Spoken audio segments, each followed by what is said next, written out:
Restore deleted apps on your Android device. Hello everyone, I'm here to guide you how you can restore the deleted apps on your Android device. So if you want to restore the deleted apps on your Android device, which can be done by this method.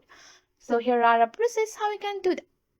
First of all, you have to launch the Google Play Store app on your device.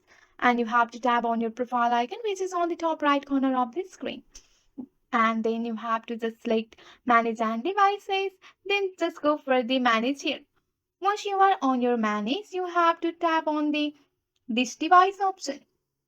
So here you can see that, and after you have to look for the option of restore, or then you have to tap on the this device and just go for the not install option. So here you can see your app which has been already installed and deleted here. So if you want to reinstall that app that you want to restore, you can use the source function too. So here you have to just tap on that app and go for the install option here.